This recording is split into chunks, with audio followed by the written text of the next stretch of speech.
Yeah. Okay, councillors and absent friends in terms of the public gallery. Apologies for absence. Definitely have apologies from Councillor Fuller. And I've got two apologies with question marks. One's Councillor Davis, who is probably still recuperating, and the other is Councillor Wade. That's why the question mark, because it's sort of ongoing, but they might turn up as Councillor Wade did last. Are you happy to accept all three? Yeah, I would say. Any combination? It's a new way of recording. All, yeah. Representation from interested parties. There are none. Declarations of interest. Disclosable pecuniary, anyone? No, I would say. Other interests? No. None.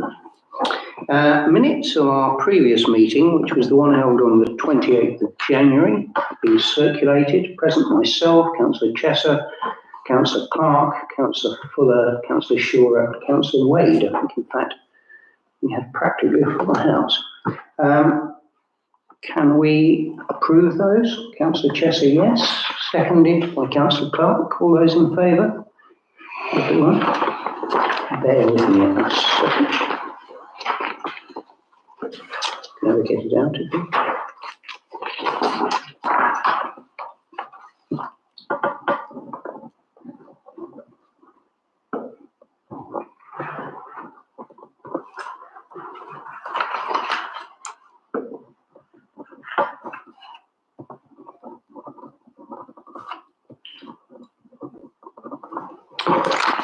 Right.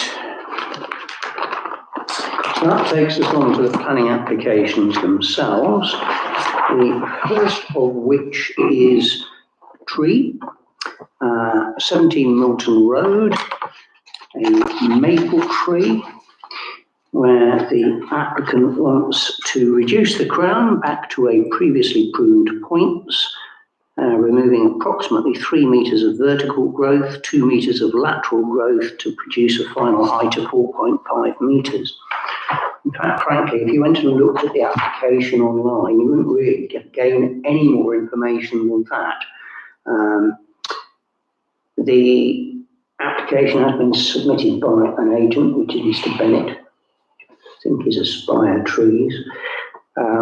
And the reason it's here is because that property is in the conservation area, and there's the only other thing on the portal is that location plan showing the approximate location of the tree.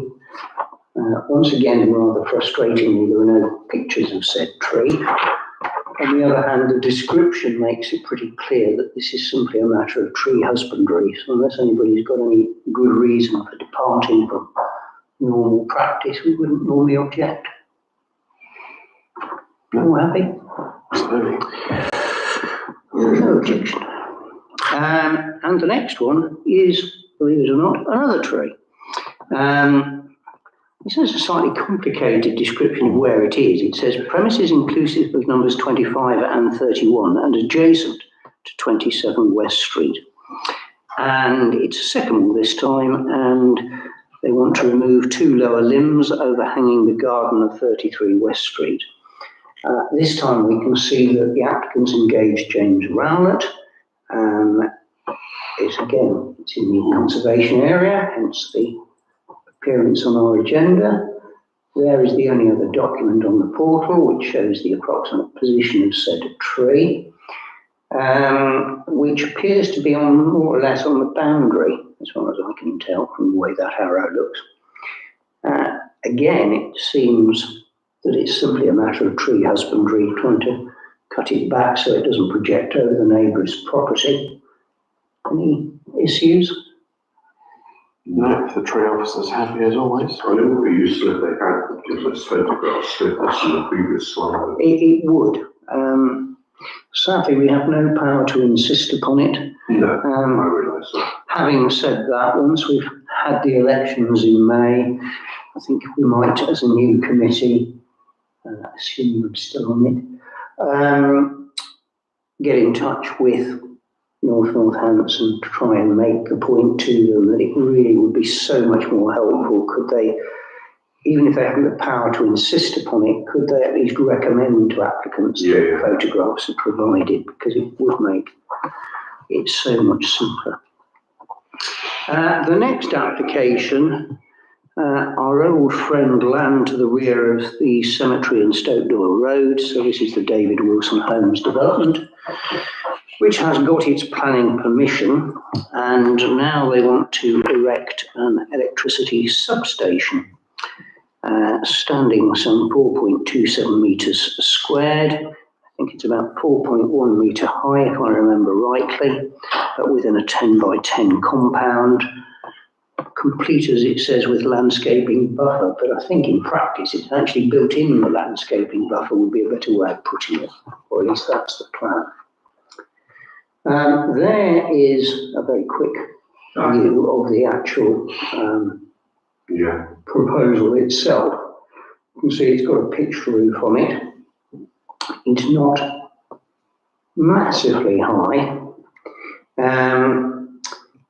Its location is effectively adjacent to the water pumping station, which is now located somewhere where North Northants were happy, because it wasn't the original plan to have the pumping station where it's now going to be.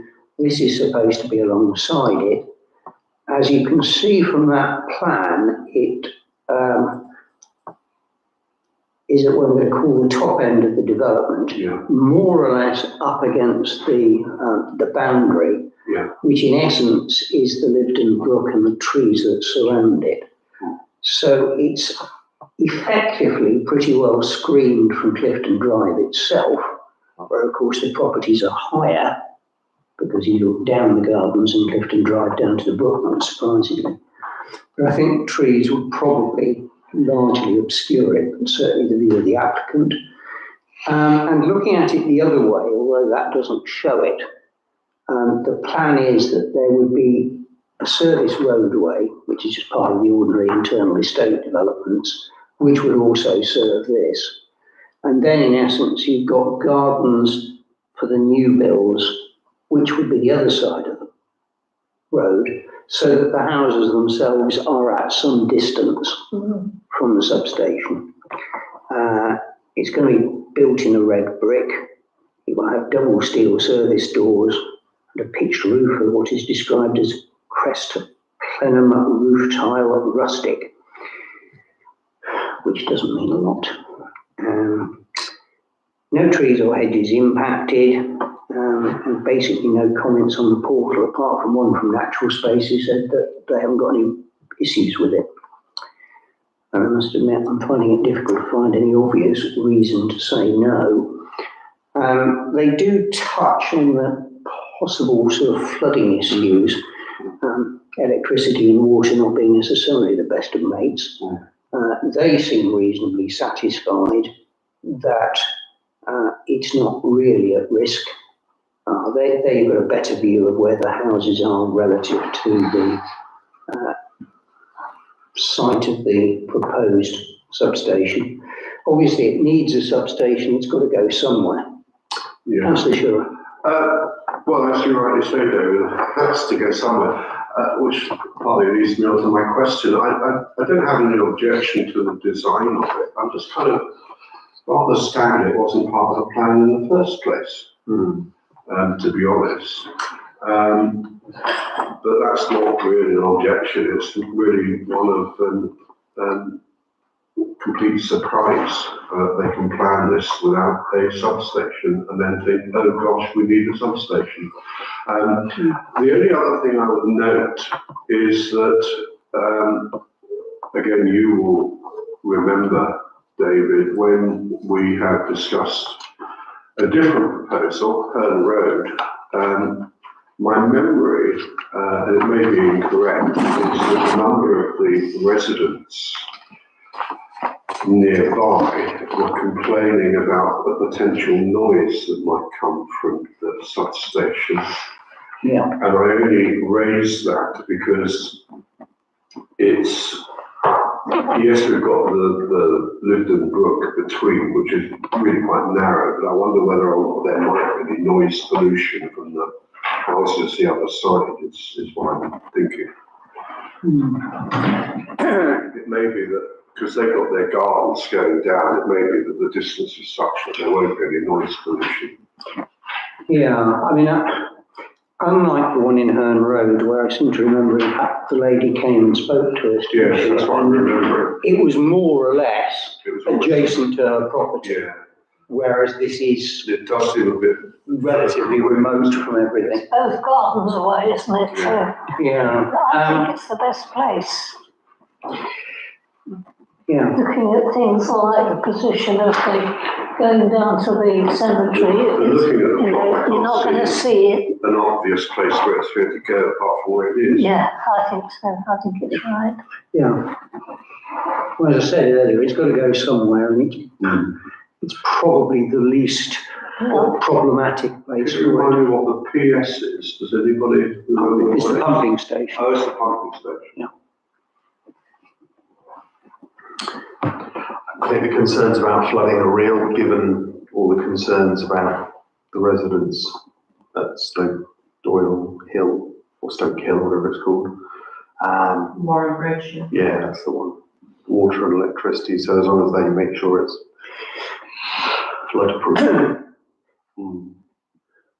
So if we were to say no objection, subject to them being satisfied that flooding would not be an issue for the Yeah. site, and that sufficient mitigation exists to ensure there's no noise nuisance to either the new build properties or existing properties in Clifton Drive.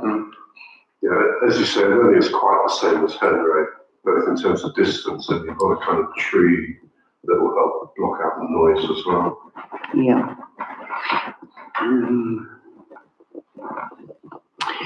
Right. The next one is the same site. And this is David Wilson Holmes coming along post having their planning permission, saying, we're not desperately happy about the condition that requires us, before construction of any of the dwellings start, to put in the relevant highway works immediately outside the development. And what they seem to be inviting is a revision so that the conditions wording is changed. If only I could find my note, I could tell you what it says. Yeah, so currently, the condition is,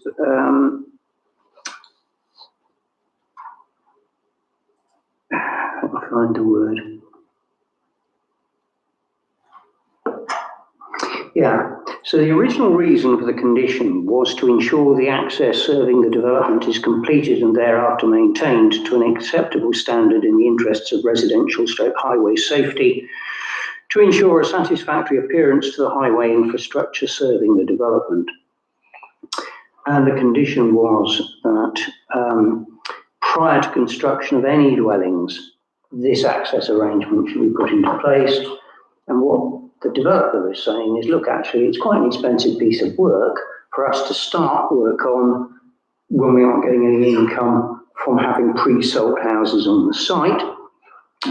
Therefore, could we perhaps have a condition that says, instead of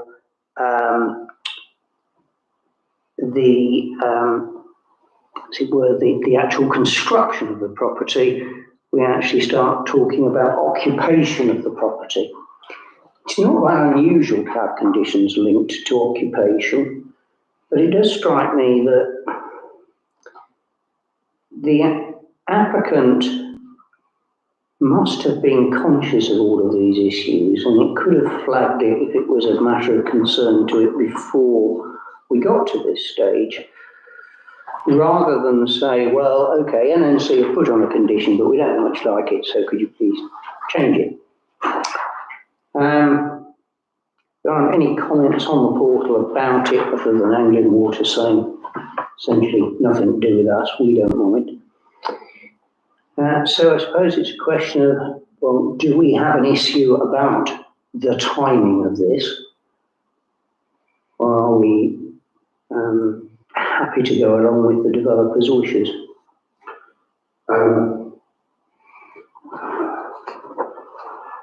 Part of me says, it ain't our problem, you know, this is a condition. It's up to you to find the money. There are these things called banks, you can take a loan out. You know, follow the conditions. And also, their turnover in 2023 was 19 million. I think this really does need to be put into perspective.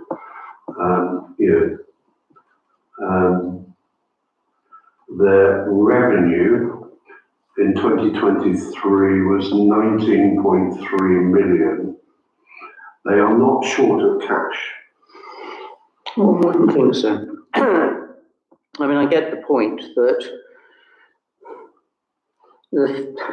the conditions aren't usually put there for the convenience of the developer and the developer's funding issues. That was there because the planners felt that such a condition was appropriate. And just because it upsets the funding arrangements of the developer doesn't sound like a massively convincing reason for saying, yeah, change the condition. I don't know what attitude NNC would take to a request like this. I mean, they may say, well, looking at it the other way, as long as the work is in place before any occupation on the site takes place, there won't be any issues for site residents, as it were, by it not being done. But we could make the point that we don't approve. I was down there on a Saturday, looking at the cemetery, and walked along to where the traffic lights are outside this site, and they've already ripped up large chunks of the pavement to bury a cable, I think, because I presume there's a big cable coming down by the entrance to get vehicles in it. And there seemed to be orange lines all over the verge, suggesting, I thought, that they were already drawing out these way markings.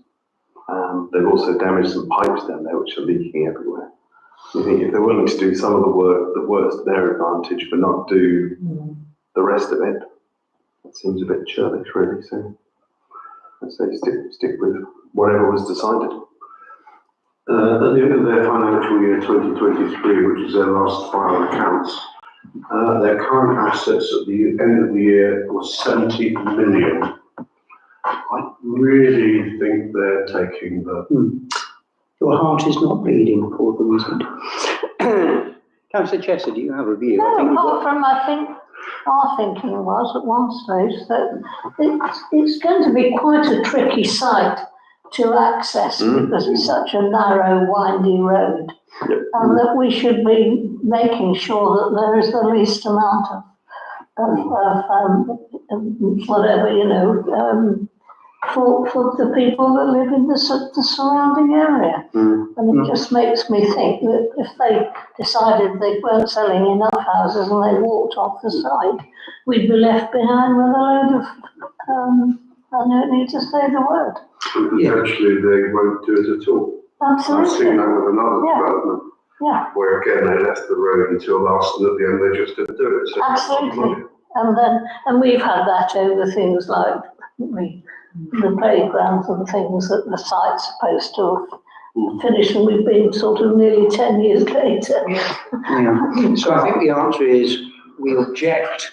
We do not find the argument that it would be financially of assistance to the developer particularly attractive. The condition was put there for a very good reason. We don't see a reason to depart from it. Yeah, Good for residents. agree, David. Right. I haven't put anything about the next one on the basis it was for an information only. It's a certificate of lawfulness to do some works at Apollo House. That's one of those properties that we keep seeing planning applications for. as they try and work on it.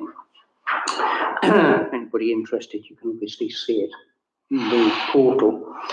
So the next, and I think final application for this evening is 2 Rugby Close, Oundle, which asks for a dormer conversion within an existing roof space to create additional bedroom stroke home office space. Interesting. The proposal, the paperwork says, creates 30 square metres of additional space, which includes the existing attic area. Is to the rear elevation. There would be no balconies or side-facing windows.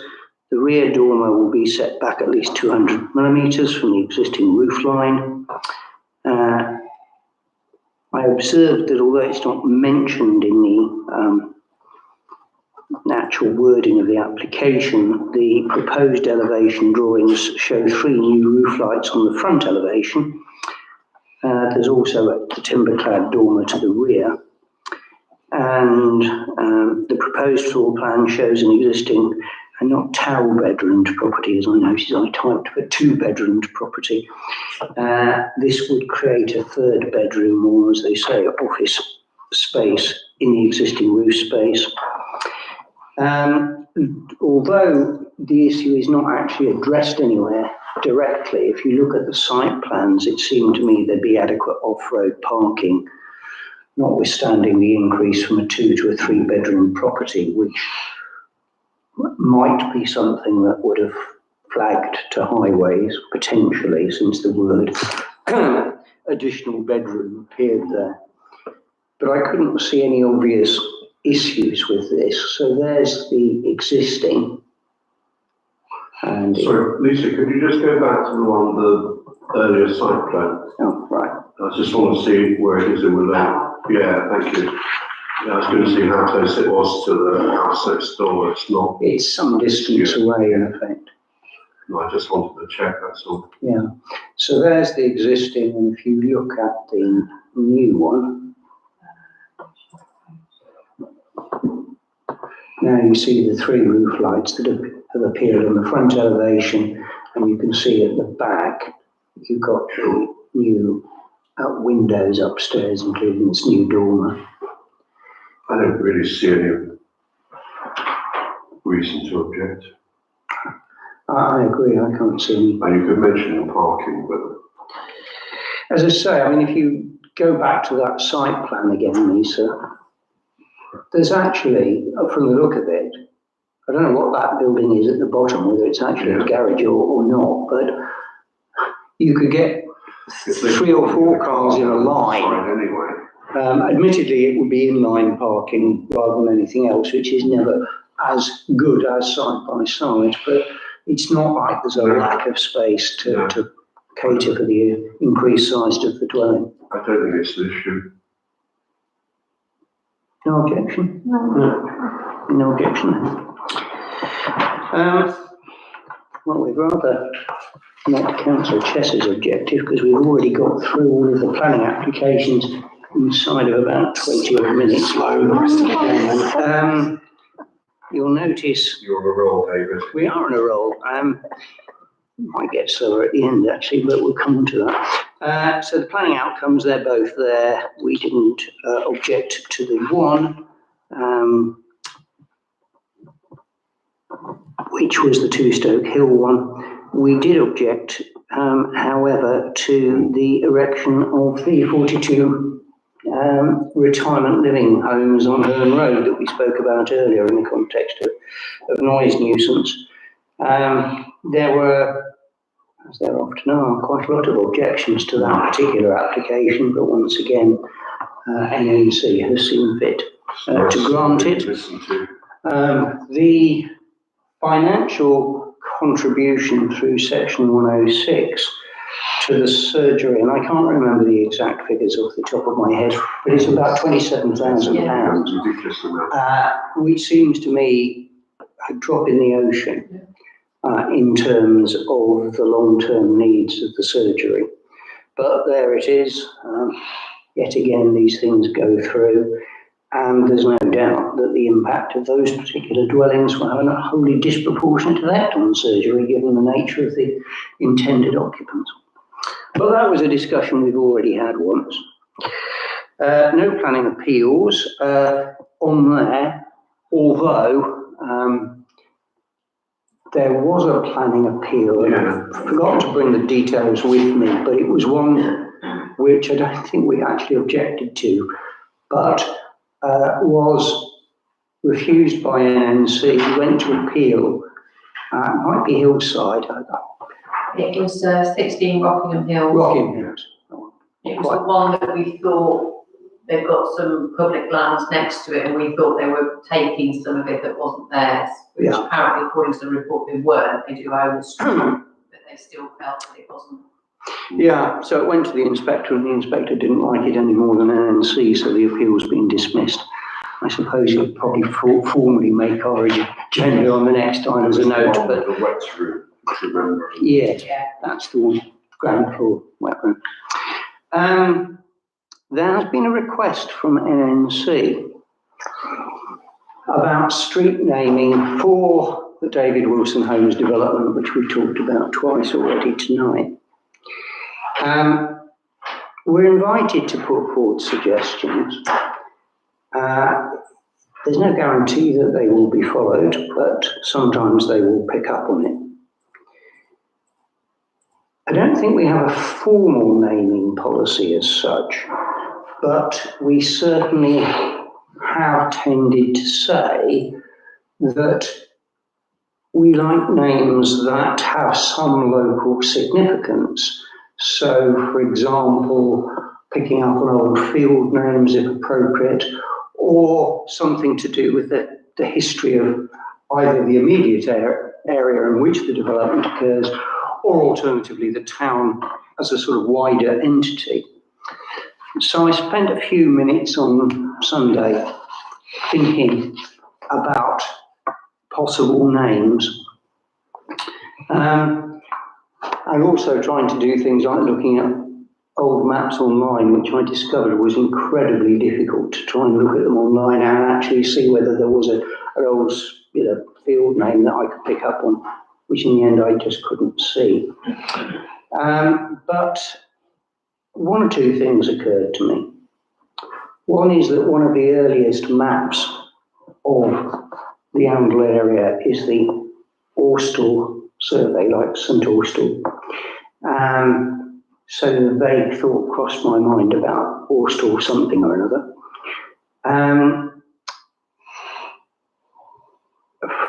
Somehow in the course of all of this, I came across a Mr. John Shillerbeer.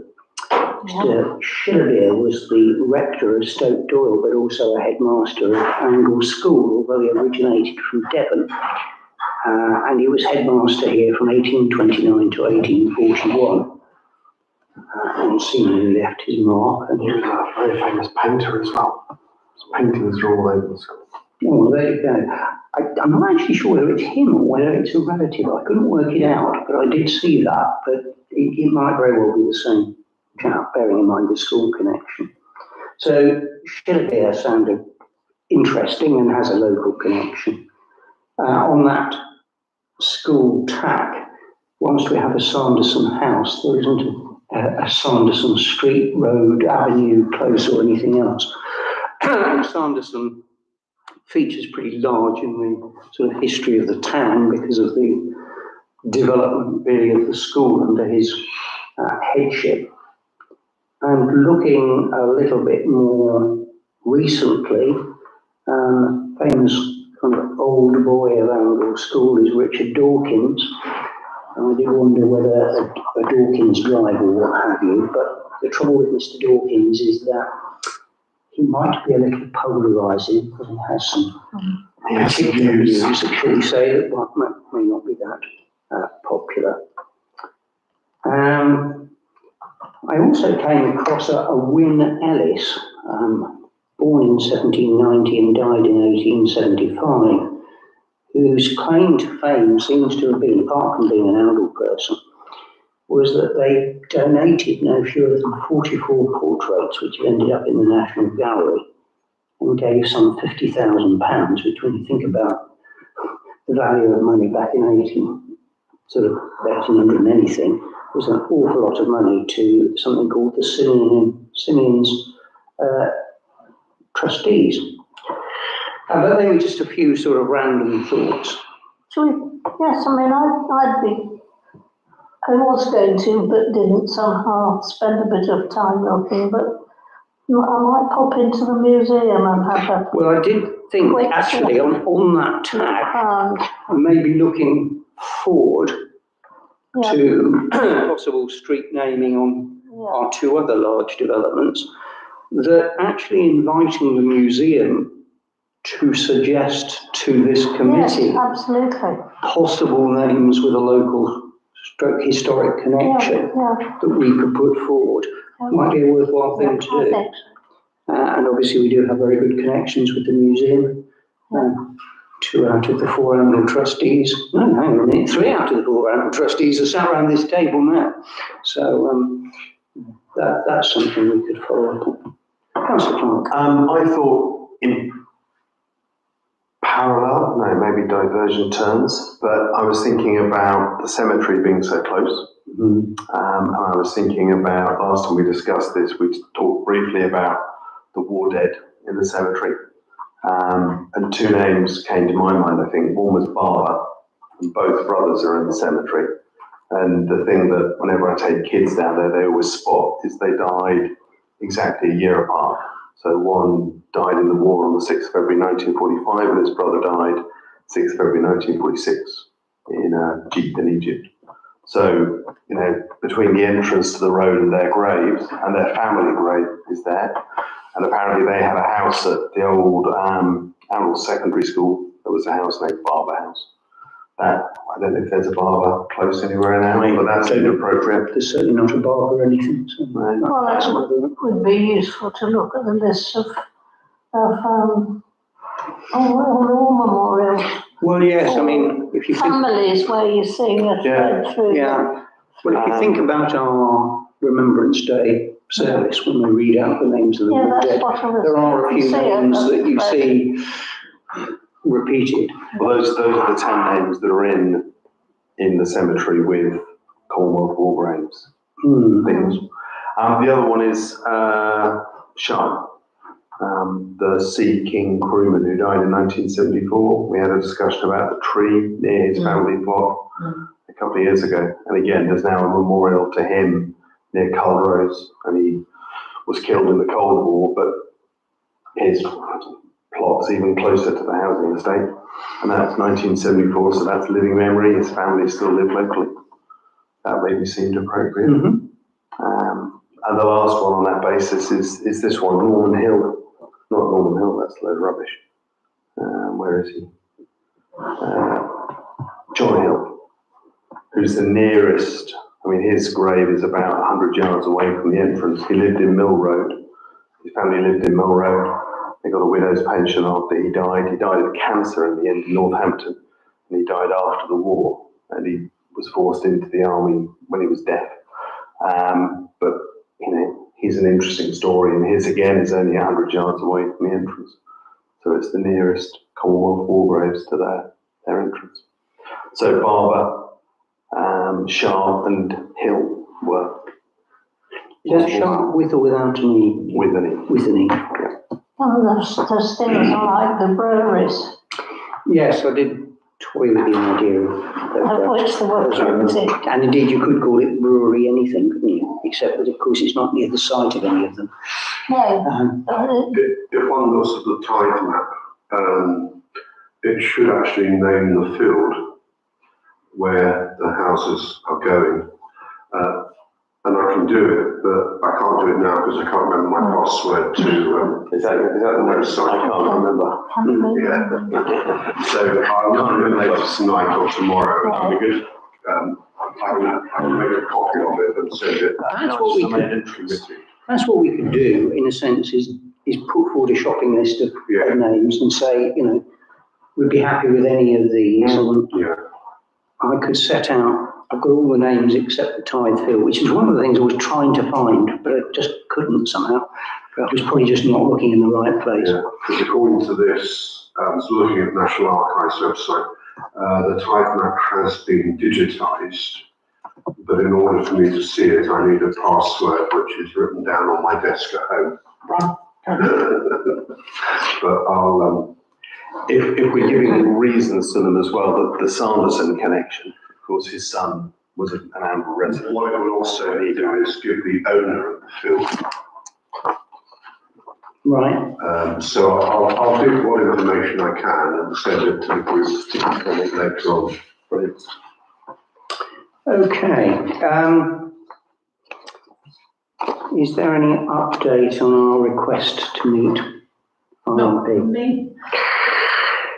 Right. Ian's waving. There is. Oh, sorry. Lee is next, definitely in Oundle on the 28th of March. Mid-afternoon has been suggested. So that's a Friday. Right. I won't be able to come, but he's here, he's willing, he's keen, if that's possible for others. Is that for a surgery he's here? He's here for a series of meetings. Like, I think because he has to be on the estate Monday from 11 o'clock till Wednesday evening and up to Thursday lunchtime, he tries to do all his meetings around the place on Friday. I think Oundle, we get Friday afternoon quite a lot. So that's why we had the NHS meeting on the 14th. Right, I'll have a look in my diary. And let's see. They've penciled it in case, so we can come up with a time that works. Okay, we'll look at that. That might be good. Right, any other relevant matters for report only? I'm going to look at Councillor Clark because I know that you've got the rugby club matter you raised with me. Just the appearance, so I'm told, of more containers on the rugby club site. I know we had that residents' concern about containers and planning, there they are. And I know from conversations with the path warden that technically there is a footpath that runs on the eastern side of the eastern side of that hedge as well, which runs down between Occupation Road and the tennis courts.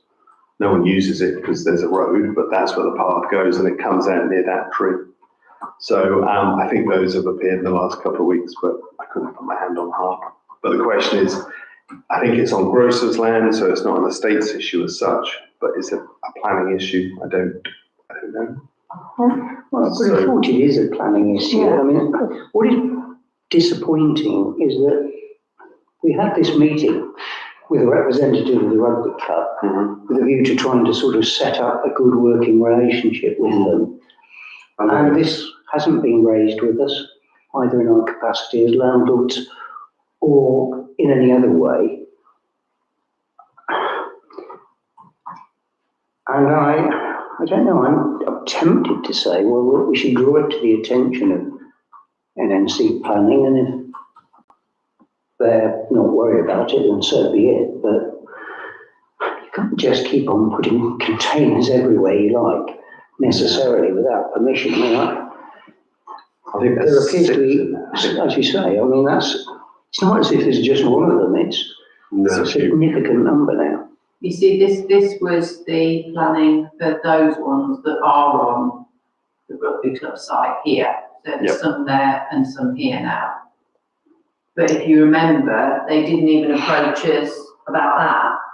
We spotted it and went to them and they said, oh, they were going to find out whether NNC were happy with them before they came to us, which seems a bit of a topsy-turvy way of doing it. Absolutely. So if they didn't come to us for the ones that are on our bit of lands, they're certainly not going to bother with ones that are on the grocer's land. No. Have we got confirmation that they've not spoken to the grocers about it? I haven't got confirmation of anything. I just saw them the other day. The only issue we're having is I can report this to planning enforcement that the one person that always used to answer has now left. Yeah. Conservation officer, I got an out of office reply that just basically says I am out of the office until further notice. I don't know what that means. And then others, I'm just getting notices saying we no longer work for North Northampton Council, even though I copy the generic. We've had a planning officer supposedly visiting the site next to us, and it's been put off and off and off. They can't get an answer either. The only thing I can suggest against that background is let's go to Councillor Helen Harrison. Yeah. And say, you know, we're not sure who to approach because this is the situation we're finding. I mean, she's the last person standing. In terms of our ward councillors currently, although I can perhaps mention tonight that she was reselected to stand again at the next election last night. Is she not moving, is she moving back to Anvil That's what she said. then? She is moving back? Yeah. So she is going to be one of 3 candidates for her party. But I think if we approach her, she does tend to try and make things happen. So absolutely, she certainly points people in the right direction. so it's worth going to her and saying, look, we're concerned about it, but we can't seem to get through to anybody in planning. Could you knock a couple of heads together? I've got a not utterly dissimilar situation. We got a letter from Molly Bickerstaff in connection with the Millers Field development. You may recall we had the proposed developers come and talk to us on a couple of occasions. This letter was 21st of February. It's addressed to me personally as chair of the committee. Dear Councillor Chappell, Millers Field, I'm writing on behalf of a group of local residents who are investing in the development proposed for Millers Field to invite you to a roundtable discussion meeting. The project appears to be becalmed in NNC planning. What a surprise. By organising this meeting, we hope to engage all interested parties in discussing what can be done to move the project on. We also hope to establish a shared understanding of what this small co-housing project hopes to achieve. The meeting will probably only go ahead if someone appropriate from NNC planning is able to attend. Possible dates and times are Friday the 28th of March at 3:30 p.m. I knew that date. And the morning of Saturday the 29th of March and Saturday the 5th of April. Meeting to be chaired by our local MP Lee Barron. Location to be determined somewhere central in Oundle. Please let me know if you're able to accept our invitation. I did draft a response, but it was along the lines of, not sure if I could make the Friday proposed, but I could do either of the Saturdays. But it may be that somebody else could go along on that Friday afternoon if that was when it was I think made. I probably know the letter writer. Is it Miss Bickerstaff It is. by any chance? It is, yes. Yeah, I know as well. Oh, I think I do know her, but I can't put a face to the name at the moment. I suspect I do. Obviously, we do need to respond to this, and in principle, I'm happy to try and get involved in a meeting. But she seems to be experiencing exactly the same difficulties with planning department as arguably we have. On which subject, and I mention this as it were peripherally, but I was with Councillor Harrison last night, and wearing my other hat as a parish councillor in Blackthorn, she spoke to me about a particular planning application put in by the parish council in Blackthorn that has got completely and horribly bogged down because nobody's dealing with it. And she was trying to explain to me where things had got to, which was that there was an issue about whether or not a planning officer could or couldn't do it with delegated powers, or whether it should go to the committee. And because they couldn't seem to make their mind up, it wasn't doing anything. Which I thought summed up NNC planning rather well, but it's not desperately encouraging. But I'll sort out a response to Mrs. Bickerstaff, and we can go along. I mean, quite what such a meeting is going to achieve, I'm not entirely sure, because if the thing is somewhere in the planning system, it's in the planning system, and I don't know that having a meeting is necessarily going to expedite it at all. Have they put planning in, or is it in the neighbourhood plan, called for sites type space? Come here a couple of times with a few renditions, haven't they? They've certainly come to us with their plans, haven't they?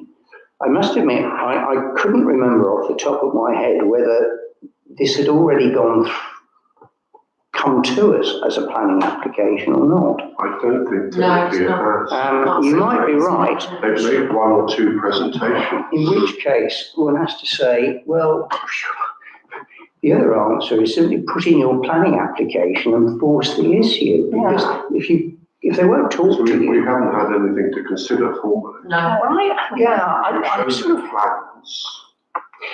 I half thought that, and then I thought, am I losing the plot here? Have I forgotten the fact that they did it? I'm not even convinced they have applied. They haven't outlined planning permission. I think it's gone beyond that. I'll try and clarify that with Rebecca staff as well, and just make the point that actually if what they're trying to do is have further pre-app discussions, but they're not getting anywhere, the answer is to simply put in an application, as it were, force the issue to We some haven't got extent. anything to respond to as such. There's not an application. No, I mean, it's, What they presented to us previously was just an outline plan, yeah, as far as that. on which we expressed certain views. They have got something in from 2023, change of land use to residential for Yeah, construction yeah. reporting, yeah. But that's not an application as such, that's just changing the I land think use. that was an outline application in effect.